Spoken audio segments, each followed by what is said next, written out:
ഈശോമിശിഹായ്ക്ക് സ്തുതിയായിരിക്കട്ടെ. തെനാക്ക് ആണ്ടൂട്ടത്തിലെ 6ാമത്തെ ആഴ്ചയിലെ വ്യാഴാഴ്ച മർക്കോസിൻ്റെ സുവിശേഷം 8-ാം അധ്യായം 27 മുതൽ 33 വരെയുള്ള വാക്യങ്ങൾ. ഈ രണ്ട് ഭാഗങ്ങളാണ് നമുക്കിവിടെ കാണാൻ സാധിക്കുക. 27 മുതൽ 30 വരെയും 31 മുതൽ 33 വരെയുള്ള വാക്യങ്ങൾ. ഇവിടെ ആദ്യ ഭാഗത്ത് ഈശോനാഥൻ താൻ ആരെന്നാണ് ജനങ്ങൾ പറയുന്നുള്ള ചോദ്യം ചോദിക്കുന്നു. അവർ പല അഭിപ്രായങ്ങൾ പറയുന്നുണ്ട്. ജെറമിയ, ഏലിയ എന്നൊക്കെ പറഞ്ഞ പല പേരുകൾ പറയുന്നു. അവരൊക്കെ വീണ്ടും വന്നതാണോ?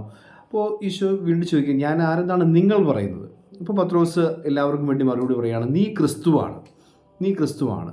അങ്ങനെ പറഞ്ഞു കഴിഞ്ഞിട്ട് അത് ആരോടും പറയരുതെന്നൊക്കെ ഈശോ പറഞ്ഞ ശേഷം പിന്നെ തുടർന്ന് ഈശോ തൻ്റെ പീഡാസഹനത്തെയും മരണത്തെയും കുറിച്ചുള്ള കാര്യങ്ങൾ വിവരിക്കുമ്പോൾ പത്രോസ് അതിനെ തടസ്സം പിടിക്കുന്നു. പത്രോസ് തടസ്സം പിടിക്കുമ്പോൾ ആ തടസ്സം പിടിക്കുന്നതിനെ വിമർശിച്ചുകൊണ്ട് ഈശോ സംസാരിക്കുന്നത്, സാത്താനെ നീ പിന്നിലേക്ക് പോവുക, ഉപ്പകി ഒപ്പീസൊമ്മ സാത്താന, നീ എൻ്റെ പിന്നിലേക്ക് പോവുക സാത്താനെ, നിൻ്റെ ചിന്തകൾ ദൈവത്തിൻ്റെതല്ല മനുഷ്യരുടെയാണ് എന്ന് പറഞ്ഞുകൊണ്ട് അവസാനിക്കുന്നു. ഇവിടെ മർക്കോസിൻ്റെ സുവിശേഷത്തിൽ നമ്മൾ ഇത്രയും ഭാഗം വായിക്കുന്നുള്ളൂ.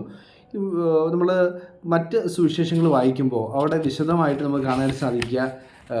മത്തായിയുടെ സുവിശേഷം 16-ാം അധ്യായത്തിൽ, ലൂക്ക 9 നമ്മൾ വായിക്കുമ്പോൾ നമ്മൾ കാണാൻ സാധിക്കുക, ഈ വിശ്വാസ പ്രഖ്യാപനം കഴിയുമ്പോൾ ഈശോ പറയുന്നൊരു കാര്യമുണ്ട്.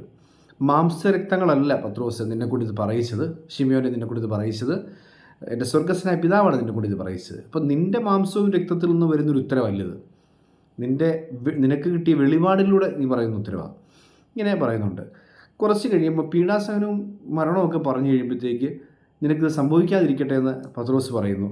അപ്പോൾ ഈശോ പറയുന്നൊരു കാര്യമുണ്ട്, നിൻ്റെ ചിന്ത ദൈവികമല്ല മനുഷ്യരുടേതാണ്. അതായത് ഇപ്പോൾ നീ സംസാരിക്കുന്നത് വെളിപാടിൻ്റെ പേരിലല്ല, നിൻ്റെ മാംസവും രക്തത്തിൻ്റെയും പേരിലാണ്. അപ്പോൾ ഇങ്ങനെ മാറി മറിയുന്ന പത്രോസിനാണ് നമുക്കിവിടെ കാണാൻ സാധിക്കുക. ഈശോ അത് വ്യക്തമാക്കുന്നുമുണ്ട്, വെളിപാടുകൾ കൊണ്ട് നീ സംസാരിച്ചതും മനുഷ്യൻ്റെ ആ മാംസത്തിലും രക്തത്തിൽ നിന്ന് നീ സംസാരിക്കാതിരിക്കുന്നതുമായ സംഭവവും, തിരിച്ച് മാംസത്തിലും രക്തത്തിൽ നിന്നും നീ സംസാരിക്കുന്ന കുരിശ് മാറിപ്പോകട്ടെ എന്നുള്ള വർത്തമാനവും അതിനകത്ത് വെളിപാട് നീ ഉപയോഗിക്കുന്നുമില്ല എന്ന് പറയുന്ന നമുക്ക് കൃത്യമായി ഈ സംഭവങ്ങൾ ചേർന്നിരിക്കുന്ന ഈ സംഭവങ്ങൾ നമുക്ക് വായിച്ചെടുക്കാൻ സാധിക്കും. ഇനി രണ്ടാമത്തെ കാര്യം, നമ്മൾ ഈ ഭാഗം വായിക്കുമ്പോൾ ശ്രദ്ധേയമായൊരു വസ്തുത, പത്രോസ് ഒരു വളരെ ശ്രേഷ്ഠമായൊരു വിശ്വാസ പ്രഖ്യാപനം നടത്തിയാണ്. നീ ക്രിസ്തുവാണെന്ന് പത്രോസ് പ്രഖ്യാപിക്കുന്നു. ഈ പ്രഖ്യാപനം കഴിയുമ്പോൾ ഈശോ പറയുന്ന കാര്യമാണ്. ഈശോ പറയുന്നത് ഇങ്ങനെയാണ്, തന്നെക്കുറിച്ച് ആരോടും പറയരുതെന്ന് അവൻ അവരോട് കൽപ്പിച്ചു. ഉത്തരവാണ്. ഇങ്ങനെ ഒരു നിർദ്ദേശമല്ല, അതൊരു കൽപ്പനയാണ്. ഇത് ഇപ്പം ആരോടും പറയരുത്.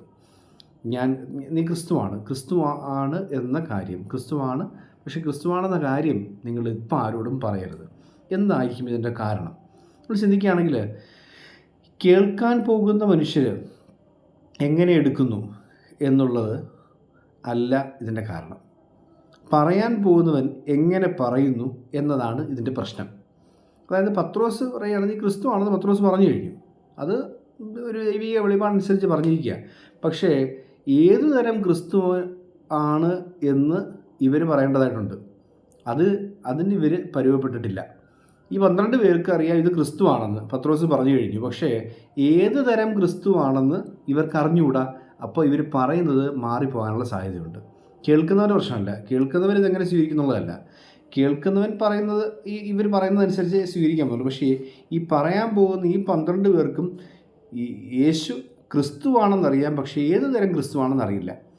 ഹെബ്രായ പശ്ചാത്തലത്തിൽ അവർ കാലങ്ങളായി കാത്തിരിക്കുന്നൊരു ക്രിസ്തുവുണ്ട്, മെഷിഹായുണ്ട്. ക്രിസ്തോസ് എന്ന ഗ്രീക്ക് വാക്കിൻ്റെ തത്തുല്യമായ പദമാണ് മെഷിഹ, ഹെബ്രായ പദം. രണ്ടിൻ്റെയും അർത്ഥം അനോയിൻറ്റഡ് വൺ എന്നാണ്, അഭിഷേകം ചെയ്യപ്പെട്ടവൻ. അപ്പോൾ അഭിഷേകം ചെയ്യപ്പെട്ട് നിയോഗിക്കപ്പെട്ട ഒരാൾ തങ്ങളുടെ രക്ഷയ്ക്കായിട്ട് കടന്നു വരുമെന്ന് അവർക്ക് അറിയാം. അവരിങ്ങനെ കാലങ്ങളായത് കാത്തിരിക്കുക. പക്ഷേ ഇപ്പോൾ ഇവരിത് പ്രഖ്യാപിക്കാൻ പോയി കഴിഞ്ഞാൽ യേശുനാഥൻ എന്ന ക്രിസ്തു, അനോയിൻറ്റഡ് വൺ, അയാൾ ആരാണെന്ന് വ്യക്തമായി പറഞ്ഞു കൊടുക്കാൻ ഈ 12 പേർക്കും അറിയത്തില്ല. അവർ പറയാൻ പോകുന്നത് എന്തായിരിക്കും?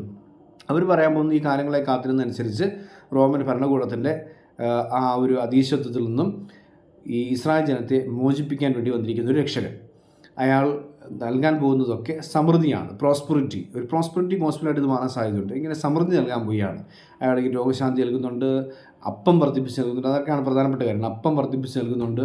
ഇപ്പം നമ്മുടെ ഈ സാമ്പത്തികമായ ഭൗതികമായ ദുരവസ്ഥകളിൽ നിന്നും നമ്മെ ലിബറേറ്റ് ചെയ്യാനായിട്ട് കടന്നു വന്നിരിക്കുന്ന, വിമോചിപ്പിക്കാനായിട്ട് കടന്നു വന്നിരിക്കുന്ന ഒരു മിശിഹ. അപ്പോൾ ഭൗതികമായ, സാമ്പത്തികമായ അല്ലെങ്കിൽ രാഷ്ട്രീയപരമായ സ്വാതന്ത്ര്യത്തെക്കുറിച്ചൊക്കെയാണ് അവർ സംസാരിക്കാനുള്ള സാധ്യത.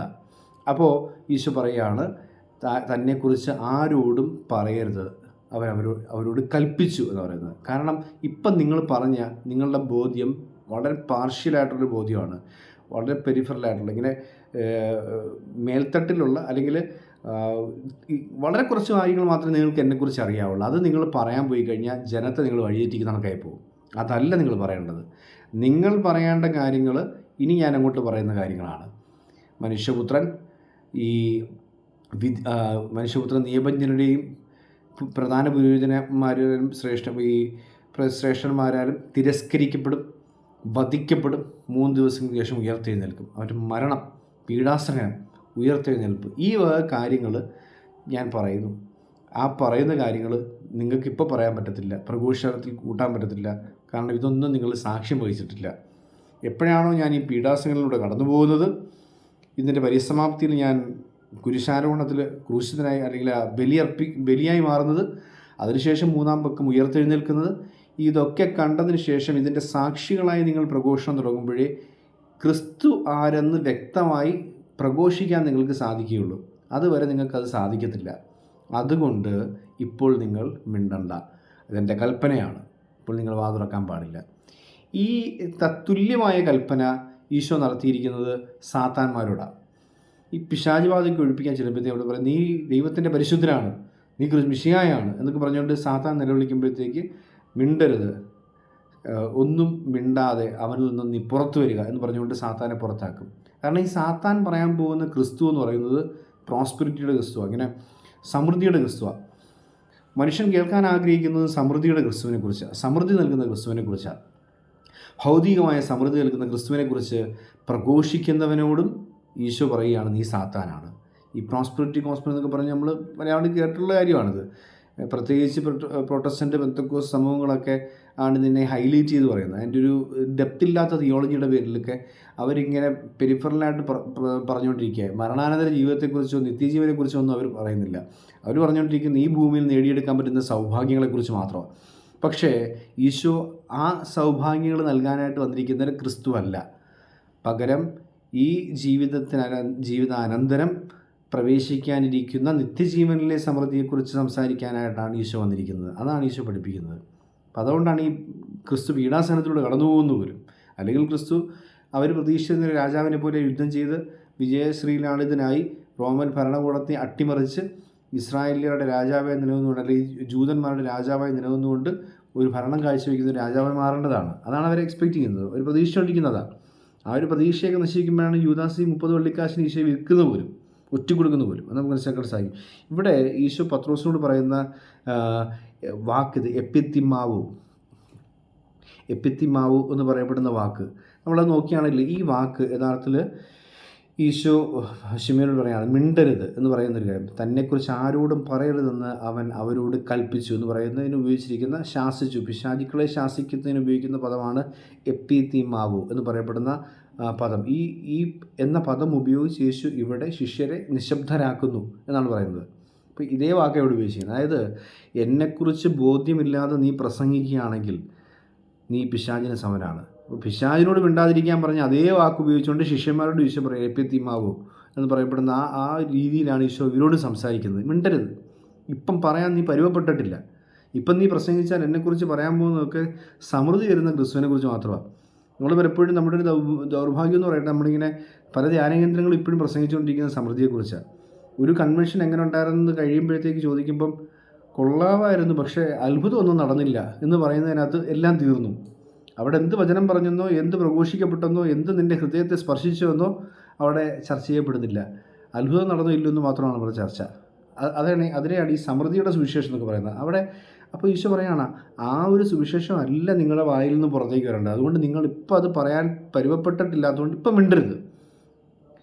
അത് കഴിയുമ്പോഴത്തേക്ക് നമ്മൾ കാണുന്നൊരു വസ്തുത ഇതാണ്, ഇത് ഇങ്ങോട്ട് ഈ പീഡാസഹനത്തെ മരണത്തെക്കുറിച്ച് കേട്ടുകഴിയുമ്പോഴത്തേക്ക് ഇത് തെളിയിക്കുക പത്രോസ്, നീ മരിക്കാൻ പോകുന്നു ഇത് നിനക്ക് സംഭവിക്കാതിരിക്കട്ടെ എന്നൊക്കെ പറഞ്ഞുകൊണ്ട് പത്രോസ് ഈശോയെ മാറ്റി നിർത്തി ശാസിക്കാൻ തുടങ്ങിയെന്നാണ് പറയുന്നത്. ഇത് എന്ത് മണ്ടത്തരമായി പറയുന്നത്.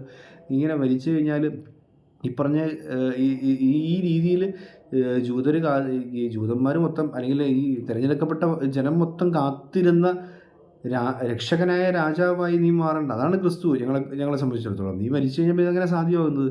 അപ്പോഴാണ് ഈശോ പറയുന്നത്, ഹുപ്പക്കി ഒപ്പി സൊമ്മു സാത്താന, എൻ്റെ പുറകോട്ട് മാറിയിരിക്കും സാത്താന, നീ എൻ്റെ മുന്നിൽ കയറിയിരിക്കാനാണ് പറഞ്ഞത്. നീ പാറയൊക്കെ തന്നെ സംഭവിച്ചു, ഞാൻ പാറയായി നിൻ്റെ പ്രഖ്യാപിച്ചിട്ടുണ്ട്, പക്ഷേ എൻ്റെ വഴിമുടക്കിയാകുന്ന പാറയായി നീ മാറാൻ പാടില്ല. സ്റ്റംബ്ലിംഗ് ബ്ലോക്ക്, വഴിമുടക്കിയായ പാറയായി നീ മാറാൻ പാടില്ല, പ്രതിബന്ധമാകാൻ പാടില്ല, നീ പിന്നേക്ക് മാറിയിരിക്കുക എന്ന് പറഞ്ഞുകൊണ്ട് ഈശോ ഈ പത്രോസിനെ വായടപ്പിക്കുക. അപ്പോൾ അവിടെ കൃത്യമായിട്ട് സാത്താൻ എന്ന വാക്ക് വെച്ചു. സാത്താനോട് സംസാരിക്കുന്ന പോലെ എപ്പിത്തിമാവോ എന്ന് പറഞ്ഞുകൊണ്ട് അവിടെ ഇങ്ങനെ നിശബ്ദരാക്കുന്നുണ്ട്. കുറച്ച് കഴിയുമ്പോൾ സാത്താനെ തന്നെ വിളിക്കുന്നുണ്ട്.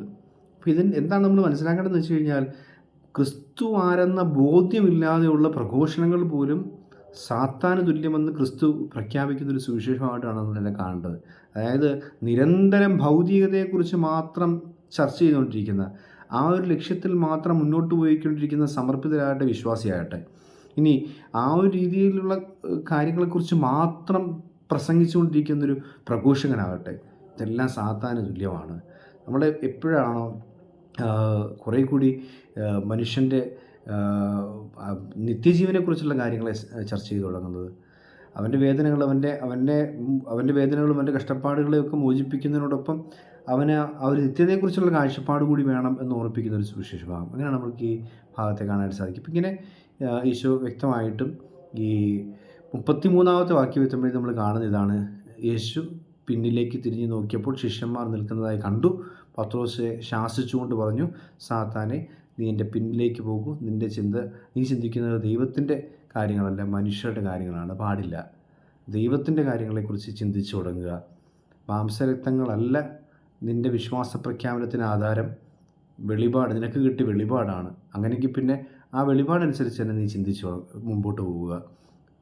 മനുഷ്യരുടെ മാനുഷികമായ ചിന്തകൾ കൊണ്ട് നീ മുന്നോട്ട് പോകാതിരിക്കുക. ഇതാണ് ഈശോ നമ്മളെ ഓർപ്പിക്കുന്നൊരു വസ്തുത. ഇവിടെ ഈ സുവിശേഷ ഭാഗത്തിലൂടെ ഈശോ നമ്മളെ ഓർപ്പിക്കുന്നത് വ്യക്തമായും കുറേ കൂടി ധ്യാനാത്മകമായിട്ട്, കുറേ കൂടി വെളിപാടുകൾക്ക് ഇണങ്ങിയ മട്ടിൽ ജീവിതം മുന്നോട്ട് കൊണ്ടുപോവുക. ഭൗതികമായ കാര്യങ്ങളെക്കുറിച്ചുള്ള ആകുലതകളും ചിന്തകളും അവസാനിപ്പിക്കുക, അത് മാറ്റിവെക്കുക. എന്നിട്ട് ക്രിസ്തുവിൻ്റെ പിന്നാലെ നീങ്ങാനായിട്ട് നമുക്ക് സാധിക്കട്ടെ. ദൈവം നമ്മെ അനുഗ്രഹിക്കട്ടെ.